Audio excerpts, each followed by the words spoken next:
Dear student, last part में हमने प्रश्नावली 3.3 तक के क्वेश्चन किए थे। ठीक है, आज एक उसमें एक क्वेश्चन हम रिपीट देखने वाले हैं जो 8 नंबर का क्वेश्चन था, जिसका सेकंड पार्ट ये वाला क्वेश्चन एक बार हम वापस देखेंगे। देखो, उसमें दे रखा था कि x और y की वैल्यू निकालनी थी। क्लियर? दो इक्वेशन थी, x plus y equal to 16 और y plus 7 equal to 20 degree, है ना। तो फर्स्ट वाली y plus 7 is equal to 20 और हमने किया था y इक्वल टू 14, है ना। इसकी जगह आएगा y इक्वल टू 13। देन उसके बाद में y की वैल्यू 13 हम दूसरी इक्वेशन में पुट करेंगे, x plus y equal to 16 में 13 पुट करी तो यहाँ पर x की वैल्यू आ गई 2। क्लियर? लास्ट वाले पार्ट में हमारी 2 आ रही थी, लेकिन इसमें वैल्यू होगी x की वैल्यू आ गई 3 और y की 13। क्लियर? ये आप करेक्शन कर लीजिएगा। आज करें एक्सरसाइज 3.4 के थ्योरी पार्ट एंड क्वेश्चन। चलो, अब देखो कुछ विशिष्ट समांतर चतुर्भुज, सम चतुर्भुज। देखो, पतंग जो एक समांतर चतुर्भुज नहीं है। देखो, समांतर चतुर्भुज जो होते हैं वो इस टाइप के होते हैं,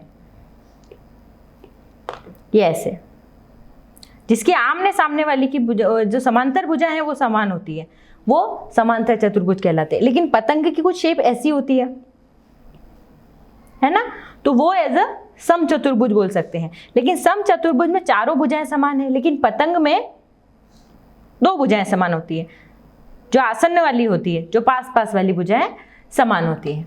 क्लियर? अब देखिए, ये कोई हमने पतंग की शेप काटी है, ये 2 कोई शेप काटी है हमने। देखो, ये ए बी सी और ये ए बी सी, तो ये वाली जो है वो पतंग जैसी दिखेगी, और ये वाली जो सेकंड शेप है वो सम चतुर्भुज, जिसको इंग्लिश में बोलते हैं रोम्बस जैसी कुछ नजर आएगी। तो ये देखो, आप पतंग की शेप दिख रही है ना, और ये सम चतुर्भुज की। अब दोनों में डिफरेंस क्या है? देखो, पतंग में ऊपर वाली जो दोनों भुजाएं हैं वो समान है और नीचे वाली दोनों समान है, चारों समान नहीं है। लेकिन सम चतुर्भुज में चारों भुजाएं समान होती है। डिफरेंस समझ आ रहा है ना? करें आगे। देखो, ABCD एक सम चतुर्भुज है, अतः यह एक समांतर चतुर्भुज भी है, क्योंकि समांतर चतुर्भुज में आमने सामने वाली भुजाएं समान होती है। तो लेकिन इसमें आमने सामने वाली तो समान है ना, तो ये एक समांतर चतुर्भुज भी है। चूंकि विकर्ण एक दूसरे को समद्विभाजित करते हैं। समद्विभाजित मतलब 2 बराबर पार्ट में उसको बांटना, 2 बराबर टुकड़ों में बांटना, उसको समद्विभाजित। यानी अगर इधर वाला पार्ट जो जिसकी वैल्यू आ रही है 5, तो इधर वाले वैल्यू पार्ट की भी आएगी 5, मतलब बिल्कुल इक्वल वैल्यू आएगी दोनों पार्ट की। जैसे कोई रेखा है, उसको समद्विभाजित कोई बिंदु बी कर रहा है, तो इसका मतलब जितनी AB की वैल्यू है उतनी की उतनी BC की वैल्यू भी होगी, तो ये उसको समद्विभाजित करता है, यानी 2 बराबर पार्ट में बांटता है। चूंकि विकर्ण एक दूसरे को समद्विभाजित करते हैं। अब ये जो विकर्ण बन रहे हैं ना, ये एक दूसरे को यानी जो विकर्ण का इधर पार्ट है वो उधर का उधर, उतना पार्ट उधर भी है, और ये जो इधर पार्ट है उधर उतना भी। जो जहां पे ये क्रॉस कर रहे हैं ना, तो ये समद्विभाजित बिंदु है। अब देखो, इसमें OA equal to OC, OA equal to OC, ये दोनों बराबर है क्योंकि ये समद्विभाजित हो रहा है। Next, OB equal to OD, ये और ये वाला पोर्शन बराबर होगा। और हमें यह दर्शाना है कि एंगल AO और D ये 90 डिग्री है। क्लियर? तो SS सर्वांग समता प्रतिबंध से देखा जा सकता है। अब SSS प्रतिबंध क्या था? हमने लास्ट क्लासेस में पढ़ा था, साइड साइड साइड, यानी भुजा भुजा भुजा। या जब तीनों भुजाएं बराबर हो जाए, एक त्रिभुज की तीनों भुजाएं दूसरे त्रिभुज की तीनों भुजाओं के बराबर हो जाए, तो उसमें कौन सा प्रतिबंध लगेगा? साइड साइड साइड, यानी भुजा भुजा भुजा सर्वांग समता प्रतिबंध। तो इस तरह हम कह सकते हैं कि AOD सर्वांग सम है COD के।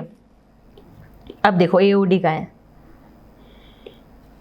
AOD और COD डी। हाँ, ये दोनों आपस में सर्वांग सम है, ये यूं कह रहा है। नेक्स्ट, तो एंगल AOD और COD बराबर होंगे। AOD और COD ये एंगल दोनों बराबर होंगे, और AOD और COD रेखीय युग्म बनाते हैं। तो AOD और COD कितने होंगे? 90 डिग्री के। क्लियर? अगला क्वेश्चन करें, उदाहरण 7। चलो, RICE एक समचतुर्भुज है। XYZ का मान ज्ञात कीजिए और अपने उत्तर की पुष्टि कीजिए। करें? अब देखो, ये एक समचतुर्भुज है और इसके विकर्ण एक दूसरे को समद्विभाजित करते हैं। ये प्रॉपर्टी आपको याद रखनी पड़ेगी कि समचतुर्भुज के विकर्ण एक दूसरे को समद्विभाजित, मतलब जो पोर्शन इधर है वो का वो इधर होगा, और जो पोर्शन इस साइड है वो का वो पोर्शन इस साइड होगा। समद्विभाजित का मतलब ये होता है। Clear?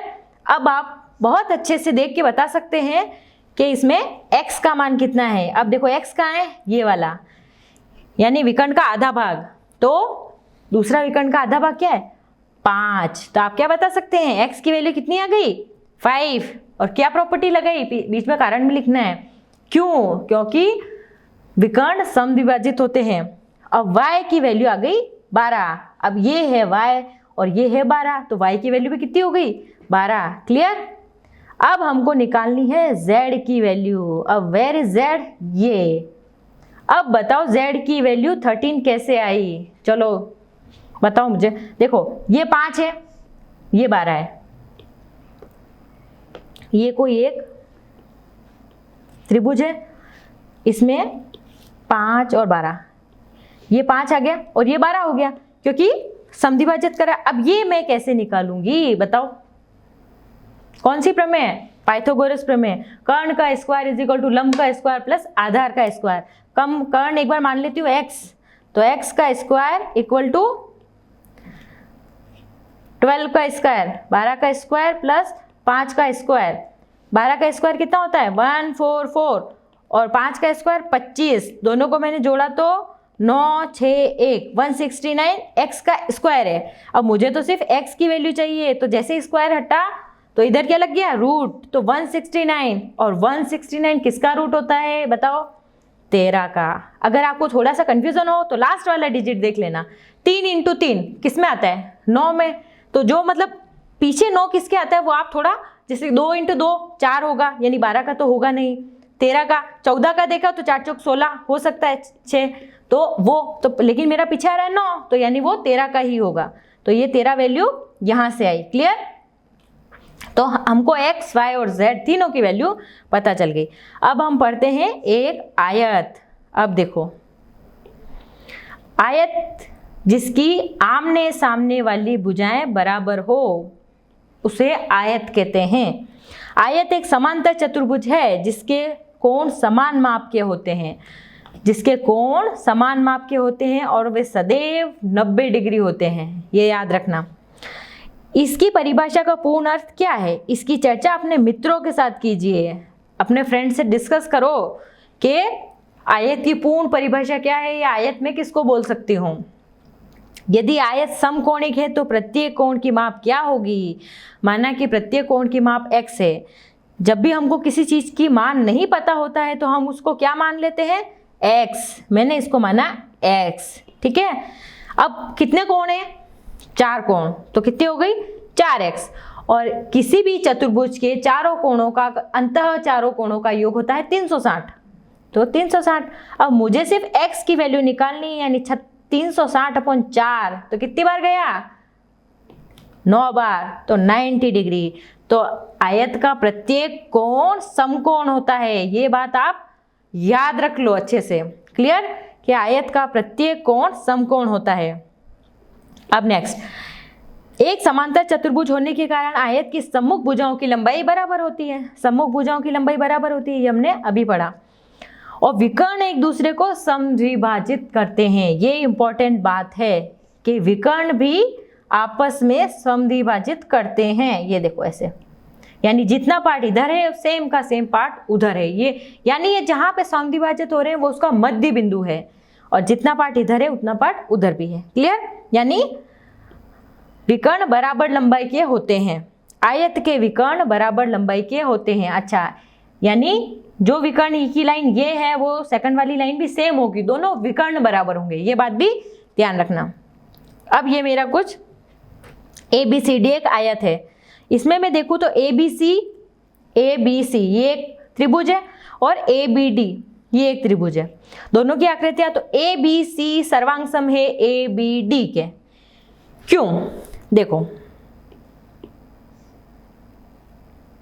First AB equal to AB, ये दोनों में कॉमन है, AB equal to AB, BC equal to AD, ये दोनों भुजा बराबर है, आमने सामने की भुजाएं बराबर होती है।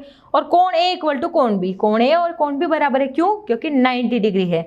अब बताओ इसमें कौन सी प्रॉपर्टी लगी? दो तो साइड है और बीच वाला एंगल है, तो कौन सी थी वो?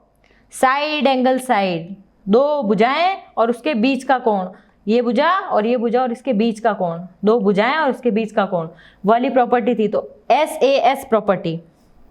तो इससे ये प्रूव हो गया कि AC इक्वल टू BD, जब ये सर्वांग सम है तो AC और BD बराबर होंगे, यानी दोनों विकर्ण AB और BC इसके विकर्ण है कि नहीं है? दोनों बराबर होंगे, किसके? आयत के। क्लियर? तो अतः आयत में विकर्ण बराबर लंबाई के होने के अतिरिक्त एक दूसरे को समद्विभाजित भी करते हैं। देखो, दो प्रॉपर्टियां इसमें साथ आ गई। एक तो इसमें जो विकर्ण है, ये कोई आयत है, उसके विकर्ण बराबर होंगे, मतलब जो क्रॉस लाइन है वो दोनों आपस में बराबर होगी। और दूसरी बात, जहां से ये समद्विभाजित हो रहे हैं यानी वो बिल्कुल बराबर, दोनों इक्वल पार्ट भी होंगे, यानी ये पार्ट इस पार्ट के बराबर है और ये पार्ट इस पार्ट के बराबर है, दोनों इक्वल पार्ट होंगे और दोनों आपस में भी बराबर होंगे, एक पूरे विकर्ण। जैसे ये कोई बिंदु है A, ये कोई है B, ये कोई C और ये D, ये चार बिंदु है, ये है। ठीक है, तो इसका मतलब AC और ये O बिंदु है, AC इक्वल टू BD, दोनों विकर्ण बराबर है। सेकंड बात, AO इक्वल टू OC, दोनों समद्विभाजित हो रहे हैं तो दोनों पार्ट बराबर होंगे। और DO, ये D है, DO equal to BO। Clear? ये चार चीजें आपको याद रखनी है। चले आगे। अब ये कोई क्वेश्चन दे रखा है, अब इसमें ये आयत है, RENT एक आयत है, उदाहरण नंबर 8। इसके विकर्ण एक दूसरे को O पर प्रतिच्छेदित कर रहे हैं, कोई बिंदु है O। अब विकर्ण आयत आते ही आपके दिमाग में आ जाने चाहिए उसके दोनों विकर्ण इक्वल होंगे। ठीक है, और दूसरी बात, जहां से वो मिड पॉइंट है वो दोनों पार्ट इक्वल होंगे। तो देखो, इसका मतलब ये कोई पार्ट है 3x + 1 और ये 2x + 4 है, और ये दोनों आधे आधे पार्ट हो रहे हैं। इसका मतलब ये पार्ट इस पार्ट के बराबर है, तो मैंने क्या गया, 3x + 1 = 2x + 4। सो करो इक्वेशन सोल्व। जो x वाली टर्म है वो एक साइड आ जाएगी और जो नॉर्मल टर्म है वो दूसरी साइड चली जाएगी। तो 3x - 2x हो गया इक्वल टू 4 - एक प्लस का था उस साइड आया तो -1 हो गया। तो कितना हो गया, 3x में से 2x गया तो x, और 4 में से 1 गया तो 3, यानी x की वैल्यू आ गई मेरी 3। आ गया समझ में? क्यों हुआ? क्योंकि आयत के विकर्ण एक दूसरे को समद्विभाजित करते हैं, तो यानी दोनों की वैल्यू इक्वल होगी। करें आगे। वर्ग। अब देखो, वर्ग मतलब जिसकी चारों भुजाएं बराबर हो। जैसे ये कोई 4 भुजाएं हैं तो वो चारों भुजाएं बराबर हो। वर्ग एक आयत होता है जिसकी भुजाएं बराबर होती है। देखो, वर्ग को हम एक तरह का आयत भी कह सकते हैं, क्योंकि अगर मैं इसको देखूं तो इसके आमने सामने की भुजाएं तो बराबर है ही है ना। तो वर्ग एक आयत हो सकता है, लेकिन हर वर्ग एक आयत हो सकता है, लेकिन हर आयत एक वर्ग नहीं हो सकता। क्लियर? क्योंकि वर्ग को आप आयत बोल सकते हो क्योंकि उसके आमने सामने वाली भुजाएं बराबर होती है, लेकिन आयत को आप वर्ग नहीं बोल सकते क्योंकि वर्ग की चारों भुजाएं बराबर होती है, लेकिन आयत में तो आमने सामने वाली होती है। क्लियर? इसका मतलब यह है कि वर्ग में एक आयत के सभी गुण होने के साथ साथ एक अतिरिक्त गुण भी होता है, इसकी भुजाएं बराबर लंबाई की होती है। वर्ग के विकर्ण आयत के विकर्णों की तरह बराबर लंबाई के होते हैं। इसमें भी सेम वही बात, जो दो विकर्ण आपस में क्रॉस कर रहे हैं ना, वो दोनों बराबर होंगे। एक आयत में विकर्णों का एक दूसरे पर लंब होना आवश्यक नहीं होता है।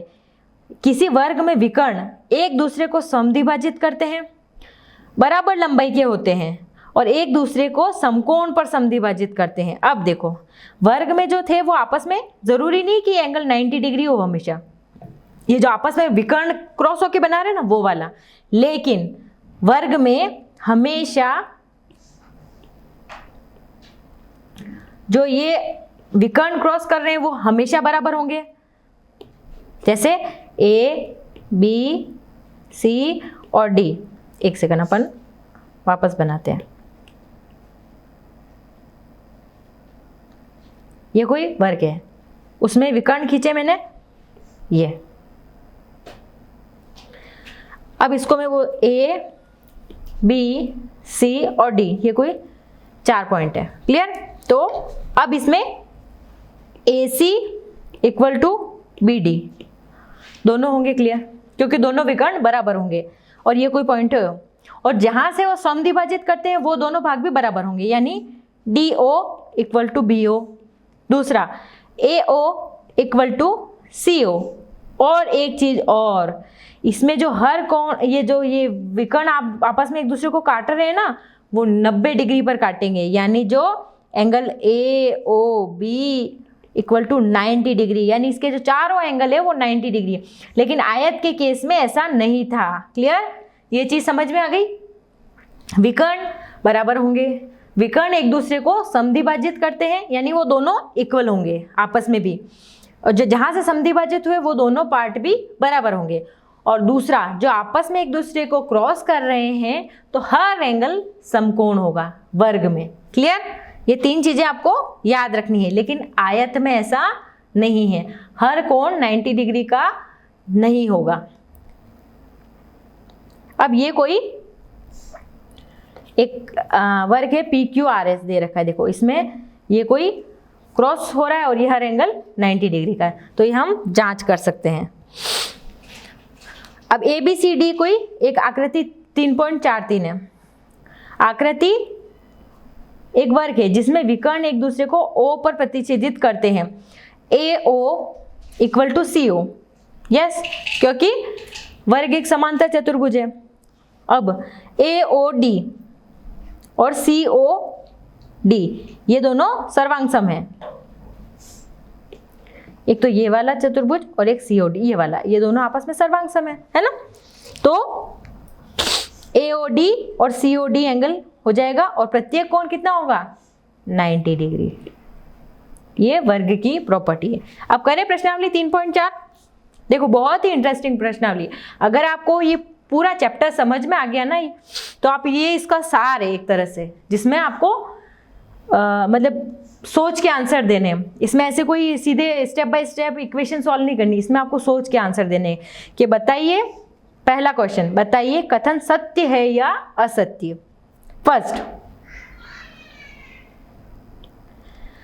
सभी आयत वर्ग होते हैं। ध्यान से पढ़ो, सभी आयत वर्ग होते हैं। हमने क्या पढ़ा था कि सभी वर्ग आयत हो सकते हैं, लेकिन ये बोल रहा है सभी आयत वर्ग हो सकते हैं क्या। देखो ये मेरा आयत है और ये मेरा वर्ग है, तो आयत वर्ग हो सकते हैं क्या? नो। हाँ, वर्ग आयत जरूर हो सकते हैं, लेकिन आयत वर्ग नहीं हो सकते, तो ये स्टेटमेंट रॉन्ग है। नेक्स्ट, सभी समचतुर्भुज समांतर चतुर्भुज होते हैं।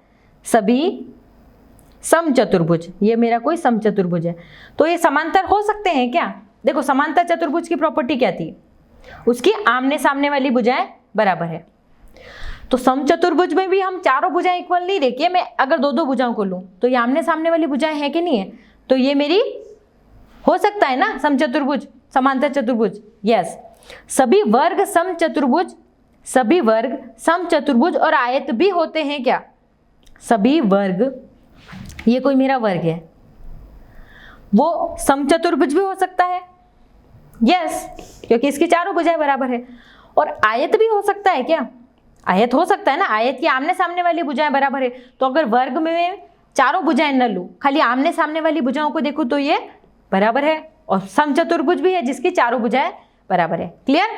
नेक्स्ट, सभी वर्ग समांतर चतुर्भुज नहीं होते हैं। ध्यान से पढ़ना, नहीं, सभी वर्ग, अब देखो सभी वर्ग ये मेरे कोई वर्ग है, तो वो समांतर चतुर्भुज होते हैं कि नहीं होते हैं? होते हैं ना। आमने सामने वाली भुजाएं तो वर्ग की तो चारों भुजाएं बराबर है, लेकिन अगर मैं सिर्फ आमने सामने वाली देखूं तो आमने सामने वाली तो होती है, तो यानी होते हैं। लेकिन इसने क्या बोला है? नहीं होते हैं। इस वजह से ये स्टेटमेंट गलत हो गया। आपको ये भी बहुत ध्यान रखना है कि क्या पूछा है।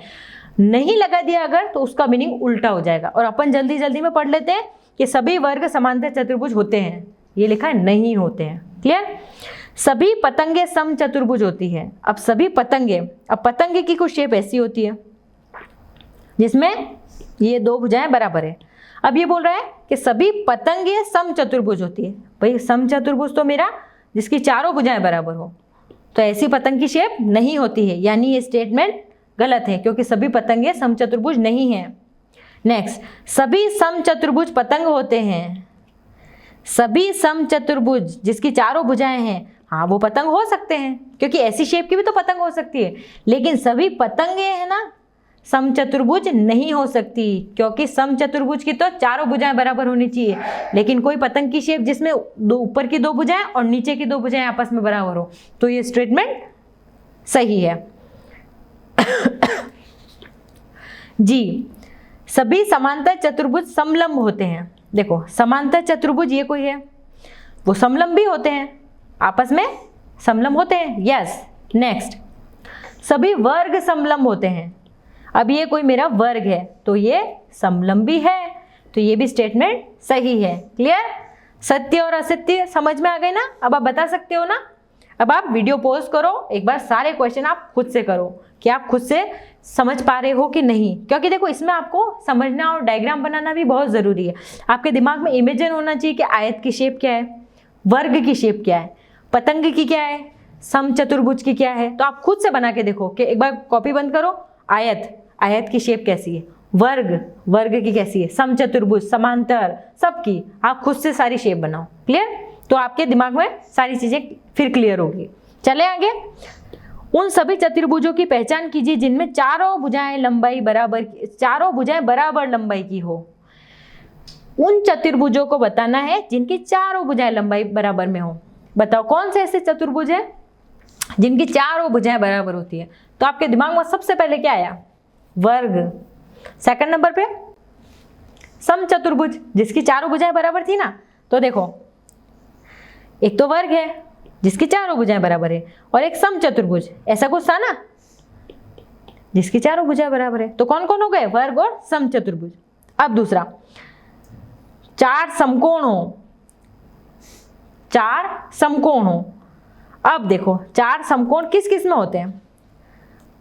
देखो इसमें है ना, आप बोलोगे मैम समचतुर्भुज भी तो मेरा चारों भुजाएं समान है, इसमें समकोण है, पर देखो ये एंगल 90 डिग्री का जरूरी नहीं है कि हो, तो ये समचतुर्भुज नहीं आ सकता। तो आयत है वो हर एंगल 90 डिग्री का है। तो इसमें दो एग्जांपल क्या हो गए? एक तो आयत और एक वर्ग जिसमें हर एंगल 90 डिग्री का है, यानी हर एंगल मेरा समकोण है। क्लियर? नेक्स्ट, बताइए कैसे कि एक वर्ग, मतलब कैसे एक वर्ग एक चतुर्भुज हो सकता है, एक समांतर चतुर्भुज हो सकता है, एक समचतुर्भुज हो सकता है और एक आयत हो सकता है। कैसे? अब सबसे पहले हमको बताना है कि वर्ग कैसे एक चतुर्भुज हो सकता है।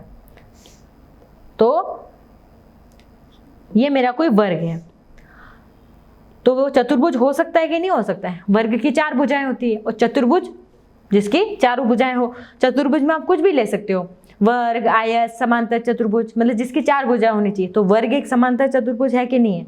यस, तो वो एक चतुर्भुज है। अब वर्ग एक समांतर चतुर्भुज है कि नहीं है? बिल्कुल है। समांतर चतुर्भुज की क्या आमने सामने वाली भुजाएं बराबर होती है? तो आमने सामने वाली भुजाएं बराबर, और विपरीत कोण बराबर होते हैं, जैसे बी और सी। तो इसमें भी है ना 90 और 90 दोनों हो गए बराबर कि नहीं? तो ये समांतर चतुर्भुज की प्रॉपर्टी भी रखता है। नेक्स्ट, एक वर्ग समचतुर्भुज कैसे है? अब समचतुर्भुज की चारों भुजाएं बराबर है कि नहीं है? तो वो एक समचतुर्भुज भी है क्योंकि वर्ग की भी तो चारों भुजाएं समान है। नेक्स्ट, आयत कैसे होता है? आयत उसकी आमने सामने वाली भुजाएं बराबर है, तो वर्ग भी एक तरह का आयत है कि नहीं है? यस, है, और उसके विकर्ण बराबर होते हैं। आयत के भी विकर्ण बराबर होते हैं, वर्ग के भी विकर्ण बराबर होते हैं। तो एक वर्ग एक आयत भी हो सकता है। क्लियर? चलो 4th क्वेश्चन, एक चतुर्भुज का नाम बताइए जिसके विकर्ण एक दूसरे को समद्विभाजित करते हैं। याद करो कौन सा चतुर्भुज था जिसके विकर्ण एक दूसरे को समद्विभाजित कर रहे थे। अभी अपन ने लास्ट थ्योरी में पढ़ा है, याद करो कौन सा था। एक तो वर्ग था, दूसरा आयत था, तीसरा कौन कौन से थे बताओ? समचतुर्भुज था कि नहीं था? देखो पहला अभी मैंने बताया आयत, आयत के विकर्ण एक दूसरे को समद्विभाजित करते हैं, कर रहे हैं ना। वर्ग, वर्ग के भी विकर्ण आपस में एक दूसरे को समद्विभाजित कर रहे हैं, यस।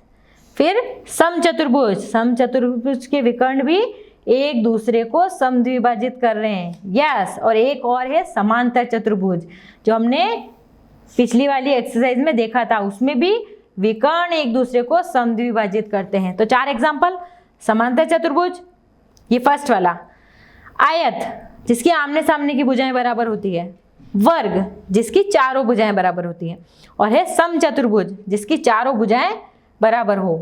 वर्ग और समचतुर्भुज में डिफरेंस ये है कि इसमें हर एंगल 90 डिग्री होगा, लेकिन इसमें जरूरी नहीं है कि ये एंगल 90 डिग्री हो, ये वाले साइड वाले। क्लियर?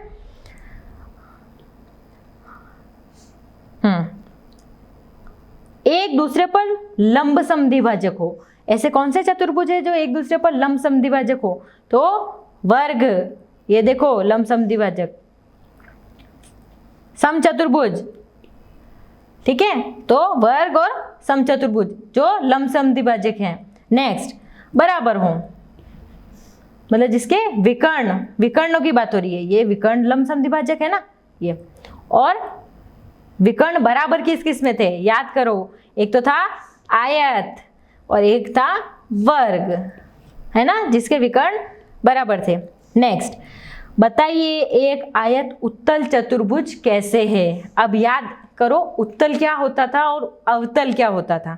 देखो उत्तल यानी जो उभरी हुई शेप थी, ऐसे कुछ था, और अवतल यानी ऐसे अंदर की साइड में कोई शेप हो तो वो मेरा अवतल कहलाता था, और ये मेरा उत्तल है जो मतलब उभरी हुई शेप था। तो अब आपको बताना है कि आयत उत्तल कैसे है। तो देखो आयत के विकर्ण अगर उस आयत के अंदर ही बनते हैं तो वो उत्तल है। देखो एक प्रॉपर्टी और मैं आपको बताती हूँ कि अगर कोई इमेज है, वो उत्तल और अवतल का पता एक लगाने का तरीका और है कि जैसे ये कोई हमारे इमेज थी, तो इसके विकर्ण देखा जाए तो बाहर की साइड बन रहा है, लेकिन इसके विकर्ण सिर्फ अंदर ही बन रहे हैं। तो ये मेरा हो गया अवतल और ये हो गया मेरा उत्तल। उत्तल और अवतल की एक विशेषता ये होती है कि उत्तल उभरा हुआ भाग होता है और अवतल धंसा हुआ भाग लगता है। सेकंड, उत्तल के जो विकर्ण होते हैं वो अंदर ही होते हैं, अंतः होते हैं, बाहर की साइड में नहीं होते। लेकिन अवतल के देखो ये इमेज ये ऐसे खत्म यहाँ पे हो रही है, लेकिन उसका ये विकर्ण भुजाओं को मिलाने वाला है बाहर की साइड में, तो ये अवतल है। तो इसमें हमको बताना है कि बताइए क्वेश्चन नंबर 5, बताइए आयत उत्तल चतुर्भुज कैसे है। उत्तल कैसे है? देखो आयत की कोई ये शेप है तो इसके दोनों विकर्ण अंदर ही है ना, तो इस वजह से हम कह सकते हैं कि आयत एक उत्तल चतुर्भुज है। लास्ट क्वेश्चन, ABC एक समकोण त्रिभुज है। ये कोई समकोण है, O समकोण की सम्मुख भुजाओं का मध्य बिंदु है।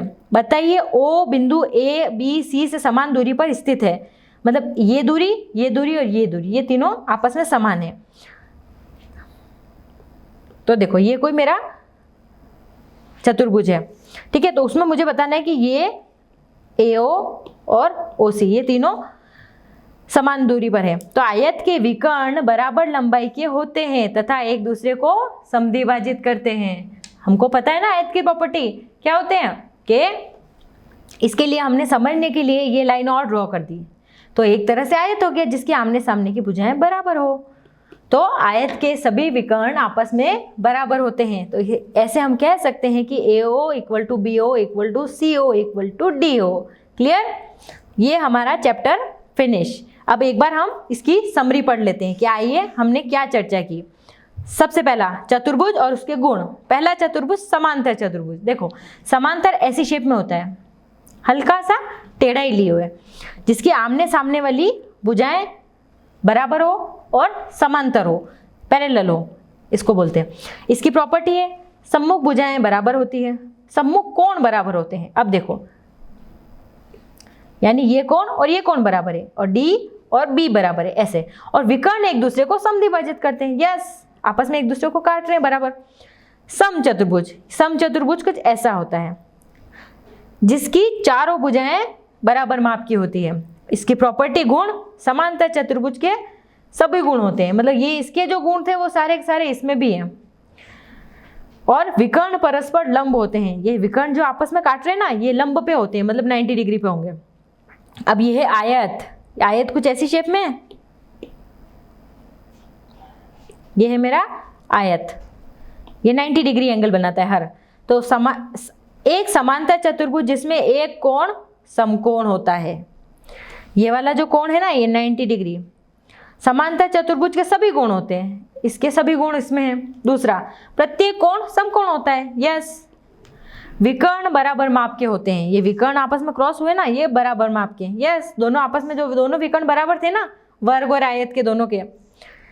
नेक्स्ट, वर्ग, ऐसा कुछ चारों भुजाएं जिसकी बराबर हो, वर्ग।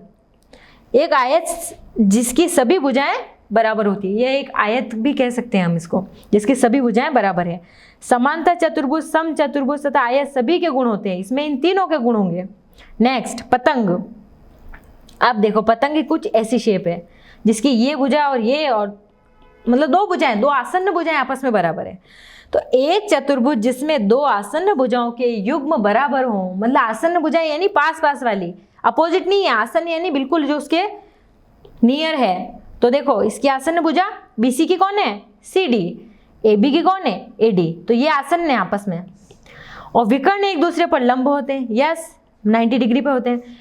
एक विकर्ण दूसरे विकर्ण को समद्विभाजित करता है, एक विकर्ण दूसरे विकर्ण को समद्विभाजित कर रहा है, बराबर भागों में बांट रहा है। और आकृति में B, angle B equal to angle D है। हाँ, इसमें दो कोण तो बराबर होंगे, लेकिन ये वाला और ये वाला बराबर हो जरूरी नहीं है, ये इक्वल नहीं होंगे, लेकिन B और D बराबर होंगे। किसमें, पतंग में। तो यहाँ मेरा चैप्टर नंबर 3 फिनिश होता है। तो आपको सारे क्वेश्चन की प्रैक्टिस करनी है और सारे क्वेश्चन करने हैं, क्लियर? तो ही आपको ये चैप्टर बहुत अच्छे से समझ में आएगा। और एक बार आप सारे क्वेश्चन फेयर कॉपी में कीजिएगा। अभी आपको समझ में आ गया, अब सारे क्वेश्चन फेयर कॉपी में कीजिए। जहाँ पे नहीं समझ में आता है वीडियो पॉज कीजिए और बुक में से फिर से पढ़िए और बार बार वीडियो देखिए, क्लियर? तो आपको ये चैप्टर बहुत अच्छे से समझ में आएगा। ठीक है बच्चों, ओके।